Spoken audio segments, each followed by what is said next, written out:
Morning. ദയവ് ചെയ്ത് ചന്തയിൽ പോയി മീൻ വാങ്ങുന്ന ലാഘവത്തിൽ നിങ്ങൾ പോയി ടാറ്റു ചെയ്യരുത്. 12 മണിക്കാണ്ട് എനിക്ക് ബസ്, 1.5 മണിക്കൂറുണ്ട്. എന്ത് ചെയ്യും?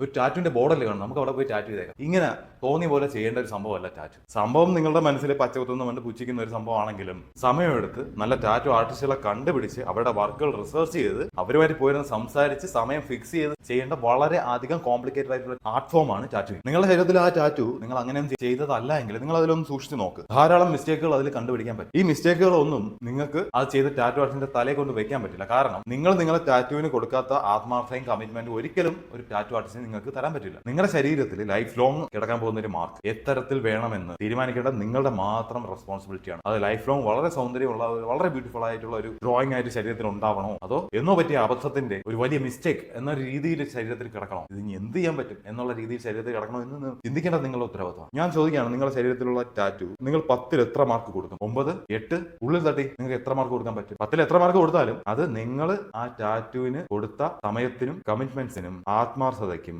ആനുപാതികമായിട്ടുള്ള റിസൾട്ട് ആയിരിക്കും. നിങ്ങൾ നല്ലൊരു ടാറ്റു ആർട്ടിസ്റ്റിനെ കണ്ടുപിടിക്കാതെ എന്നിട്ട് അവരെ വിളിച്ച് ചോദിച്ചു എപ്പോൾ സ്റ്റുഡിയോയിൽ ഉണ്ടാവും, അപ്പോൾ അവിടെ പോയി കാണുക, ഡിസ്കസ് ചെയ്ത് ഒരു ഡിസൈൻ ഫിക്സ് ചെയ്തിട്ട് അതിന്റെ അളവെടുത്ത് ഒരു റേറ്റ് ചോദിച്ച് ഒരു ഡേറ്റ് ഫിക്സ് ചെയ്ത് സമയം ഫിക്സ് ചെയ്ത് ആ സമയത്ത് പോയിരുന്ന് ടാറ്റു ചെയ്തിട്ട് വരിക എന്നതാണ് പ്രോപ്പർ ആയിട്ടുള്ള ഒരു ടാറ്റുവിങ് പ്രോസസിന്റെ രീതി. നമുക്ക് ഇപ്പോഴും ചന്തയിൽ പോയിട്ട് മീൻ മേടിക്കുന്ന രീതിയിലാണ്. ആ മുക്കോത്തി കൊള്ളൂലേ, ഈ മുക്കോത്തി കൊള്ളാം, കാണാനും കൊള്ളാം, ആ മുക്കോത്തി എടുത്ത് പോയി മേടിക്കാം. ആ മുക്കോത്തിയുടെ മീൻ കൊള്ളൂല, പക്ഷെ വില കുറവാണ്, അവിടെ പോയി മേടിക്കാം. ഈ മുക്കോത്തിക്ക് നല്ല വില ഉണ്ട്, അപ്പൊ നല്ല മീനായിരിക്കും. ഈ ഒരു രീതിയിലല്ല പോയി മേടിക്കേണ്ടത്. ഞാൻ കുറച്ച് റഫായിട്ട് സംസാരിക്കുന്നതെങ്കിൽ ഇത് മര്യാദയ്ക്ക് പറഞ്ഞാൽ ആരും മനസ്സിലാക്കില്ല.